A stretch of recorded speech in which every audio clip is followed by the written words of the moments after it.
With us now to unveil this week's new issue of Time magazine, Time's managing editor, Richard Stengel. Rick, what are we looking at this week? Well, we're looking at a subject that is bothering millions and millions of Americans, 70 million Americans to be exact. It is the problem of 401ks and why we need to retire the 401k and why it's not working for millions of Americans. The 401k, as not many people realize, was originally created by Congress as a tax dodge for executives 30 years ago. It was never meant to be the primary vehicle of retirement for Americans, and over the last 20 years, it has become so. And what we've seen over the last 5 years is, you know, if you had $100,000 in your 401k 5 years ago and you had the standard alignment of investments, you'd have less than that now.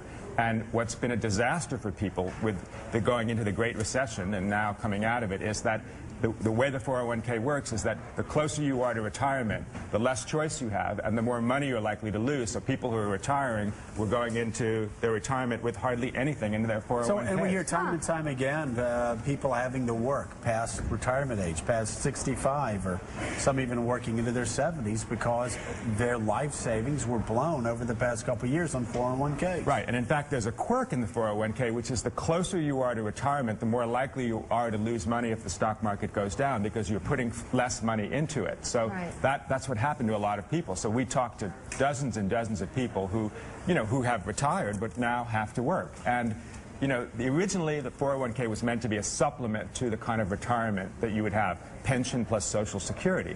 But as so many companies have gotten rid of their pensions, people have depended on the 401k and they've lost out. So what's the plan? I mean, I've been talking to you guys back here while I was waiting to go on, and they asked me what the cover was, and they said, yeah, tell me about it. You know, I've lost all, I don't even look at my 401k anymore. Yeah. So what do we do instead? Well, what we propose instead, and that story is by a young business writer of ours named Steve Gandel, is a insurance pension plan, where instead of paying that money into a 401k, 6% of your salary every week or month, you pay it into an insurance plan that guarantees you a pension, basically, for the rest of your life at about a quarter of your salary.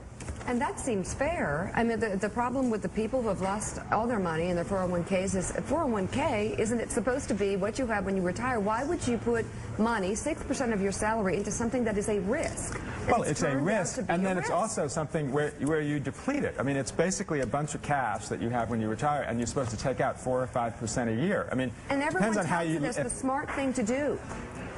It was for a long time. There's a whole business. I'm not sure it was. I mean, it's not even 30 years old, right? So you have a whole class of people who have grown up, these investment advisors, who take this thing and are telling you to do something that nobody has tested or not. It's like a vaccine that they haven't really tested, and they don't know what the long-term influence is. But in fairness, there was an assumption that because you allowed wealthier executives to do it, that would mean that it would be a good thing for But middle remember, class. it was meant I'm not saying it was right. I'm just saying, but at the time, because we had that plan in Congress, as Joe remembers, and it was widely encouraged that you take advantage of this, and we encouraged our constituents for that reason. But it was for executives who were trying to shield some of their income from regular tax in real time so that they could put it away where it wasn't going to be taxed. It was, you know, workers weren't even eligible for it when it first started 30 years ago.